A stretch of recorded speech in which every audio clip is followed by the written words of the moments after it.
Welcome back to the Deep Dive. Good to be diving in again. So today we're tackling something I think is really vital for a lot of people. It's basically a blueprint for starting a successful micro business. Right. And we're drawing these lessons from, well, over 100 entrepreneurs. These aren't your big VC-funded giants. Exactly. They're kind of the unexpected entrepreneurs, people who maybe didn't even think of themselves that way. And the goal, figure out the shortcut to building something profitable, something yours. And maybe the biggest thing to get our heads around right at the start, it's this whole idea of risk. Yeah. How so? Well, we're sort of taught that a traditional job, working for the man is the safe bet. That's the conventional wisdom, definitely. But the sources we looked at, they argue pretty strongly that's not true anymore. Relying on one company, one paycheck, that's actually become the riskier move. Interesting. So building your own thing, a micro business, is safer. Potentially, yes. It offers more control, more diversification of your income streams. In a way, it's a fundamental shift in thinking about security. Okay, that's a big claim. What's backing that up? Is there like a key piece of data? There is. And it really challenges the idea that you need a fortune to start something meaningful. Get this. I'm ready. The average initial investment for these businesses, and remember, these are all netting at least $50,000 a year, was just $610.60. Wow. Okay, say that again. 600. $610.60 on average. That's incredibly low. That completely changes the game. No massive loans, no venture capital needed for these specific successes. Exactly. It tells you these businesses are built on skills, on expertise, maybe using equipment people already have, not, building factories or holding huge inventory. It's about leveraging what you already possess. Precisely. Right. And that ties into the promise here, achieving independence, finding purpose, and yes, making a decent income without that crushing debt we associate with startups. But you really don't need a fortune to start making one. That's the message. Okay, so if the money barrier is that low, why isn't everyone doing it? What's the catch? Well, it often comes down to know-how and maybe mindset. Many of these folks, like we said, didn't have business degrees. They weren't business people traditionally. Right. They often started because they had to maybe lost a job or they just saw a problem they personally faced and decided, hey, I can fix this. Which leads us to the absolute basics. What does any business need to actually work? Yeah, stripping it right down, there are 3 essentials. Non-negotiable. Okay, lay them on me. 1, you need a group of people who are interested. Your audience, your customers. Got it, people. 2, you need something to sell them. A product, a service, something that solves a problem or fulfills a need for those people. Product or service. Check. And 3, you need an easy way for them to give you money for it.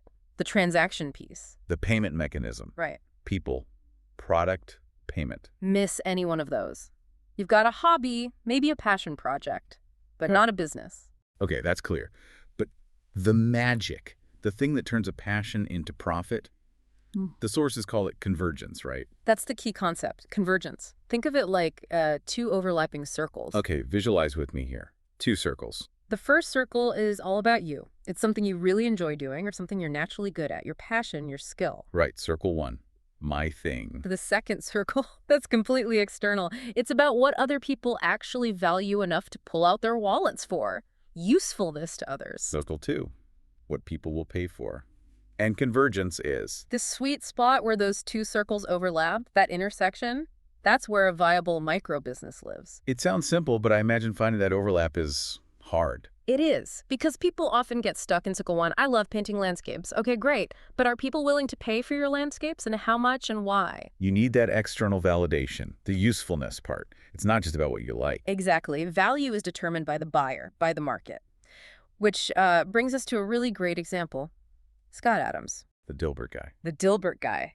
His success is like the perfect storm of convergence, not necessarily world-class skill in any one area. How so? I mean, Dilbert was huge. It was massive, but think about it. Were there better cartoonists out there? Absolutely. Funnier writers? Probably. Smarter business analysts? Definitely. Yeah, point taken. But Scott Adams had this unique combination. He had, let's be honest, kind of negligible art skills. Okay. Basic writing ability, pretty ordinary sense of humor. But he combined all that with actual experience working in a soul-crushing corporate environment. So the magic wasn't being the best artist or writer. No, it was the synthesis. Bringing those modest skills together with that specific business experience created something unique and highly relatable to a massive audience. That specific mix was the value. It's the combo, not the individual ingredient strength. Got it. Right. Synthesis over specialization, especially at the start. Okay, so you found your convergence. What's next? How do you actually, sell it? This is where we hit another really crucial idea. You don't sell the thing, you sell the feeling. Features versus benefits, that classic marketing distinction. Exactly, but taken deeper, it's about the emotion. Features describe what something is. Benefits describe what it does for the customer, how it makes them feel.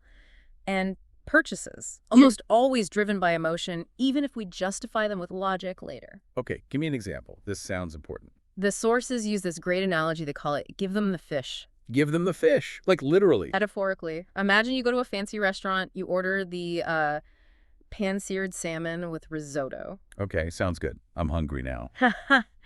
What are you really paying for? Is it just the ingredients? No, definitely not. It's the taste, the atmosphere, the service, not having to cook, maybe impressing someone. Exactly. You're paying a premium for the end result. The delicious fish, beautifully presented, the relaxation, the experience, the emotion. Right. Now, what if the chef came out and said, great news, you get to come into the hot kitchen for the next hour and help me make your risotto? I'd be annoyed. That's not what I paid for. I want the finished fish, not a cooking lesson. Precisely. You want the fish, the benefit, the outcome. You don't want the process. Successful micro businesses understand this. They sell the finished fish. They sell the emotional benefit. Okay, that clicks. So how does this play out in real businesses? Well, take V6 Ranch, John and Barbara Varian. Are they just renting out horses by the hour? I'm guessing. No. Definitely not. They're selling escape. They're selling happiness.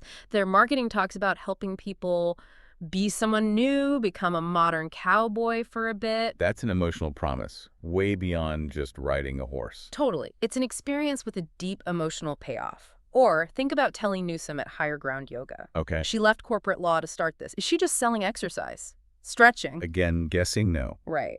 She specifically targets busy female execs, maybe 30 to 45 years old. Her real sell isn't the yoga poses themselves.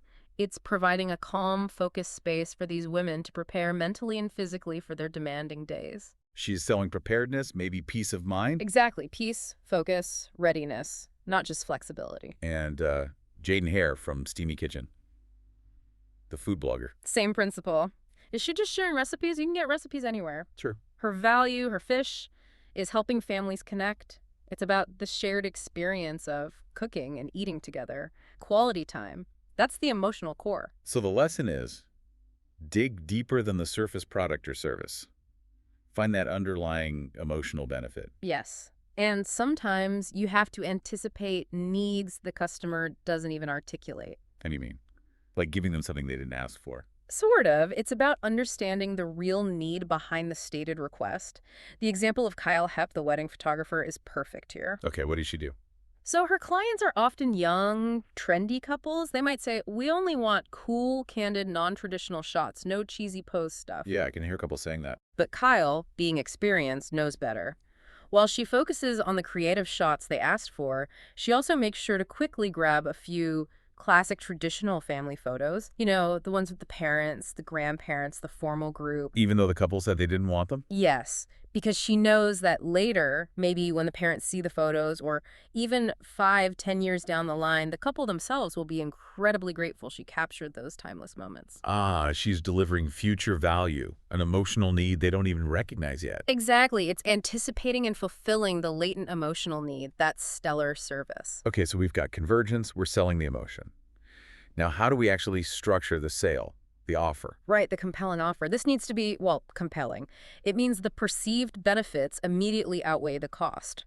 Make it almost a no-brainer for the customer. Like the value is so obvious, saying no feels wrong. Pretty much. The Alaska Tour Saver coupon book is a classic example. How does that work? They sell this book of coupons for Alaskan tours and attractions for, say, $99.95. Seems maybe a bit pricey for a coupon book, right? Yeah, yeah. But here's the compelling part. Use just one high-value coupon, like a 2-for-1 helicopter tour or a glacier cruise, and you instantly save way more than the $99.95 cost of the book. So your investment is immediately paid back, often multiple times over, with just one use. Exactly. Everything else in the book, maybe over 100 other offers, becomes pure bonus. The risk is eliminated up front. That's compelling. And that structure directly informs how you should price things. Right. It's not about your time. Absolutely not about your time. Pricing has to be based on the benefit delivered, the value created for the customer. Not how many hours you spent fiddling with it. Please no. Think about Gary Leff, the guy who helps people book super complex trips using frequent flyer miles. Okay. He charges a flat fee, let's say $250. Now, maybe finding the perfect routing takes him 2 minutes because he's brilliant and knows all the tricks, or maybe it takes him 2 hours of painstaking searching. Does the client care how long it took? Not really. They're not paying for his time. They're paying for the result. Getting a $5,000 business class ticket for virtually free, avoiding the headache of figuring it out themselves. They're paying for his expertise and the massive value he unlocks. So the $250 feels like a bargain compared to the $1,000 saved or the frustration avoided. That's value-based pricing in action. Okay, this is all great in theory. Convergence, value, pricing. Yeah. But what about the person listening right now who has an idea but is just stuck, frozen? Inertia, the great enemy. Yeah. How do you break through that? The sources are unanimous on this. Action, immediacy. You have to start. Just do something. Yes. Take the photographer, Nick Gattens. He was apparently spending ages tweaking his website, getting the design perfect. Analysis paralysis. Been there. We all have. But he realized he just needed to launch. Get it out there. His first sale was for a $50 print. Not exactly life-changing money. Financially, no. But psychologically, it was huge. It proved someone would actually pay for his work. It broke the inertia. It was validation. That first sale, even a tiny one, is proof of concept. It builds momentum. Exactly. You have to win that first battle against doing nothing. Okay, so act now. That naturally leads into the next phase. Once you're moving, how do you grow without just creating another job for yourself? Trading hours for dollars forever. Yeah. Scaling freedom. Right. You don't want to build yourself a prison, even a profitable one. The idea is to franchise yourself. Franchise yourself. What does that mean? Like McDonald's? Sort of, but simpler. It basically means finding ways to detach your income from your direct minute-by-minute effort. 2 main paths emerge. Okay. Path 1. Reach more people with the same message or product. Scale horizontally. Think online courses, software, books. Wider reach, same core offering. Path 2. Reach different people or the same people with a new message or product. Scale vertically. Ad-related services, higher-tier offerings. Deeper engagement or broader portfolio. The goal, in either case, is leverage, removing you as the bottleneck. That story about Brandon Pierce, the music teacher, seems like a perfect example of that. Absolutely. Textbook. He was a music teacher, right. And he hated, like truly hated, all the admin stuff. Scheduling lessons, sending invoices, chasing payments. Nightmare. Total nightmare. So because he also had a bit of a programming hobby, he built a simple software tool just to solve his own problem, automate his admin. Just for himself initially. Yeah. He wasn't thinking global software empire. He was thinking, I hate billing. I relate. But then he realized other music teachers had the exact same pain point. So that personal tool became Music Teacher's Helper. The software that automates all that admin for other teachers. Bingo. And that business now brings in at least $360,000 a year. Wow. And the best part, it only requires him to work maybe 8 to 15 hours a week. Get out. That's incredible leverage. It allowed him and his family to pack up, leave Utah, and move to Costa Rica. They live this amazing location-independent life, all funded by solving an annoying admin problem for a specific niche. That is the dream for so many people. A freedom business. Built on solving one specific pain point and leveraging technology. Speaking of leverage, sometimes you need a little boost just to get started, even if it's just that $610. And sometimes you have to get creative. Oh, yeah. Resourcefulness is key. Like the story of Emma Reynolds and Bruce Morton. What did they do? They needed about $17,000 to launch a consultancy, went to the bank for a business loan. Got turned down. Got turned down. Banks can be tough on new, unproven service businesses. So what did Bruce do? I'm intrigued. He went back to the same bank and applied for a car loan. A car loan for the business. Yep. Got the $17,000. Didn't buy a car, obviously. Put it straight into the business startup costs. That's bold. Risky. A little unconventional, maybe. But the consultancy took off quickly, they generated revenue fast, and paid the entire car loan back in just 10 months. And the bank never knew the difference. Apparently not. The point is, they found a way. They were resourceful to get that initial leverage when the front door was closed. That agility, that willingness to find a way, Yeah. that seems crucial. It really is. It separates action takers from perpetual planners. Which brings us to the final, really practical piece of advice for staying in action and growing smart. Okay, the capstone. What is it? It's about working on your business, not just in it. The E-Myth concept. Being the strategist, not just the technician. Exactly that.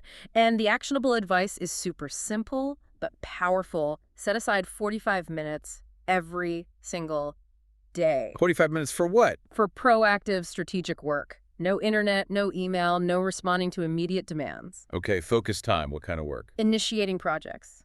Developing that new offer you've been thinking about. Fixing that annoying, long-standing problem you keep putting off. Working on your marketing strategies. Stuff that moves the needle long-term, not just fighting the daily fires. Precisely. You're being the architect of your business's future, not just the janitor cleaning up today's messes. Stop reacting. Start creating. That makes a ton of sense. So wrapping this all up, what are the absolute core takeaways from this deep dive?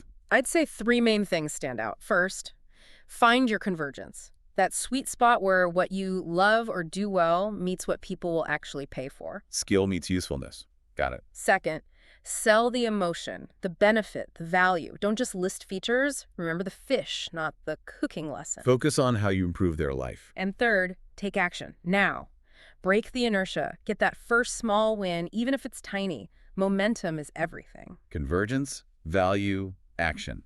Simple, but powerful. And underpinning it all is that fundamental question these successful micro-entrepreneurs constantly ask themselves. Okay. How will this idea truly improve my customers' lives? And then, crucially, what is that improvement genuinely worth to them? Understanding the why and the how much from the customer's perspective. So the final thought, the challenge for you listening. Can you identify your potential convergence, that skill or passion you have? And then, can you define the powerful, specific, emotional benefit that skill could deliver to a particular group of people? Nail that down, understand its worth, and you've basically laid the first stone on your path. Your path to becoming one of these unexpected entrepreneurs. Maybe even building your own version of freedom, like that software guy, pulling in $360K a year from Costa Rica. It starts with that overlap. It really does. Find your fish to sell.